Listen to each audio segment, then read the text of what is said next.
கடவுள்னு ஒருத்தர் இல்லவே இல்ல அப்படின்னு ஒரு குரூப் சொல்லும். மைண்ட்ல ஒரு கன்க்ளூஷனுக்கு வந்துட்டார், இல்லவே இல்லைன்னு சொல்லும். இப்போ அந்த நம்பிக்கை சுத்தமா இல்லாமல் போய்விடும்.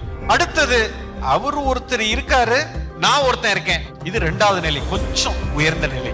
சரி, யாரோ ஒருத்தர் இருக்காருப்பா, ஏதோ ஒரு சக்தி எங்கேயோ ஒண்ணு இருக்குது, நம்மள ஆட்டி படைச்சிட்டு இருக்குது. திடீர்னு சுனாமி வருது, என் வீட்டுல ஒரு பிரச்சனை வருது, அப்படி ஒரு ஆள் எங்கேயோ ஒருத்தன் இருந்து நம்மள என்னமோ பண்றான், அது மட்டும் தெரியுது. ஆனா எங்க இருக்கான், யாரு என்னன்னு எனக்கு தெரியல. மூன்றாவது நிலை இருக்கு பாத்தீங்களா, அந்த நிலை ரொம்ப ரொம்ப முக்கியமான நிலை. அது என்னன்னா, அந்த சக்தி இருக்குது, அது எங்கேயும் இல்ல, எல்லா இடத்திலையும் இருக்குது, எனக்குள்ளேயும் ஒரு இயக்கமாக இருந்து கொண்டு இருக்குது. இந்த ஒரு புரிதல் வந்துருச்சு, ஆனா எங்க இருக்கான் எப்படி இருக்கான்னு எனக்கு தெரியல அப்படிங்கிற ஒரு நிலைப்பாடுக்கு வந்துட்டீங்கன்னா, இதுதான் சரியான ஒரு தேடல். இந்த ஒரு மனநிலைக்கு வந்தவர்கள் மட்டுமே இறைவனை உணர்வது ரொம்ப சுலபம்.